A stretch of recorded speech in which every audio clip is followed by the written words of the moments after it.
IVF చికిత్సలో 25% భారీ discount, free doctor consultation, free ultrasound scan, logo launch, Andro max advanced male infertility centre ను కూడా ప్రారంభించారు. Welcome to PD TV. Waqf board సవరణ bill విషయం మీద కేంద్రంలో అధికారంలో ఉన్నటువంటి ఎన్డీఏ కూటమి వెనక్కి తగ్గింది.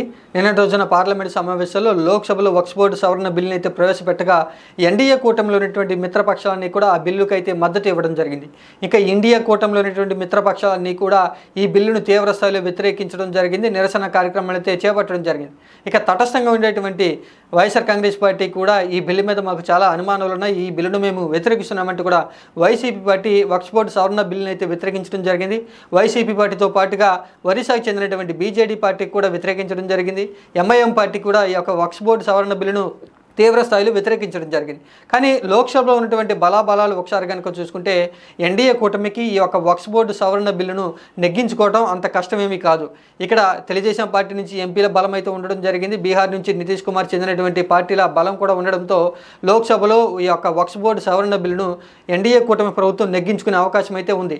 అయినా కూడా ఎన్డీఏ కూటమి ప్రభుత్వం, కేంద్ర ప్రభుత్వం ఈ యొక్క వక్ఫ్ బోర్డు సవరణ బిల్లు మీద ముందుకు వెళ్ళకోకుండా వెనక్కి తగ్గినట్లుగా తెలుస్తుంది. నిన్నటి రోజున లోక్సభలో బిల్లును ప్రవేశపెట్టిన తర్వాత తీవ్రస్థాయిలో వ్యతిరేకత రావడంతో ఎన్డీఏ కూటమి ఆ బిల్లుకు ఆమోదం తెలపకోకుండా వెనక తగ్గుతూ కూడా జాయింట్ పార్లమెంటరీ సెలక్షన్ కమిటీ, పరిశీలన కమిటీకి పంపిస్తూ కూడా ఒక నిర్ణయం అయితే తీసుకోవడం జరిగింది. దీనికి సంబంధించి ప్రస్తుతం పెద్ద ఎత్తున కూడా రాజకీయంగా చర్చ జరుగుతుంది. లోక్సభలో బీజేపీ పార్టీకి, ఎన్డీఏ కూటమికి బలం ఉన్నా కూడా ఈ బిల్లు గురించి ఎందుకు కేంద్ర ప్రభుత్వం వెనక తగ్గిందంటే ముందుగా వైఎస్ఆర్ కాంగ్రెస్ పార్టీ పేరైతే ఎక్కువగా వినిపిస్తుంది. వైఎస్ఆర్ కాంగ్రెస్ పార్టీ తర్వాత ఒరిస్సా చెందినటువంటి బీజేడీ పార్టీ పేరైతే వినిపిస్తుంది. లోక్సభలో ఎన్డీఏ కూటమికి పూర్తి స్థాయిలో మెజారిటీ ఉండడంతో ఆ బిల్లు అనేది వక్ఫ్ బోర్డు సవరణ బిల్లు అనేది లోక్సభలో అయితే ఆమోదం పొందుతూ ఉంది. ఖచ్చితంగా లోక్సభ నుంచి తర్వాత రాజ్యసభకు రావాల్సి ఉంది కాబట్టి ఇక్కడ రాజ్యసభలో ఎన్డీఏ కూటమికి తగినంత బలం లేకపోవడంతోనే కేంద్ర ప్రభుత్వం ఈ యొక్క వక్ఫ్ బోర్డు బిల్లు మీద వెనక్కి తగినట్లుగా తెలుస్తుంది.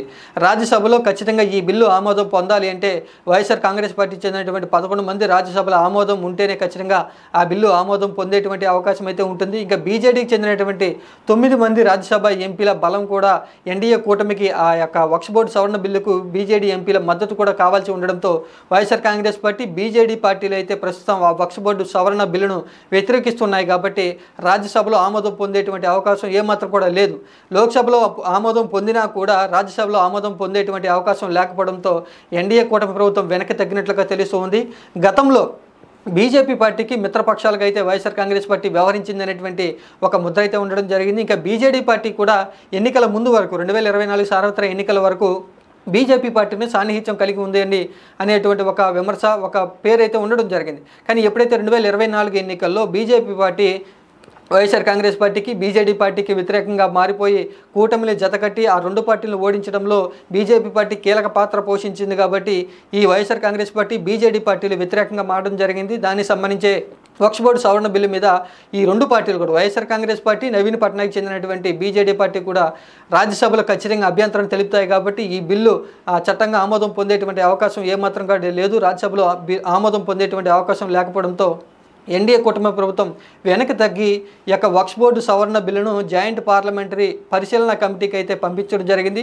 ఇక అతి త్వరలోనే రాజ్యసభకు ఎన్నికలు జరగబోతూ ఉన్నాయి. కాబట్టి ఈ యొక్క రాజ్యసభ సభ్యుల ఎంపిక విషయంలో బీజేపీ పార్టీ తన యొక్క మిత్రపక్షాలు చెందినటువంటి ఎంపీల బలాన్ని కొంత పెంచుకుని ఈ బిల్లు విషయం మీద కొంత ముందుకు వెళ్ళాలి, తర్వాత కొంత సమయం తర్వాత ముందుకు వెళ్ళాలని ఆలోచన చేస్తున్నట్లుగా తెలుస్తుంది. ప్రస్తుతం కొన్ని నెలల పాటు ఈ యొక్క వక్ఫ్ బోర్డు సవరణ బిల్లు అనేది పక్కన పెట్టినట్లుగా స్పష్టంగా అయితే తెలుస్తుంది. ఇక్కడ వైఎస్ఆర్ కాంగ్రెస్ పార్టీ, బీజేడీ పార్టీలు పూర్తి స్థాయిలో వ్యతిరేకించడంతోనే ఎన్డీఏ కూటమి ప్రభుత్వం వక్ఫ్ బోర్డు సవరణ బిల్లును మీద వెనక్కి తగ్గినట్లుగా తెలుస్తుంది.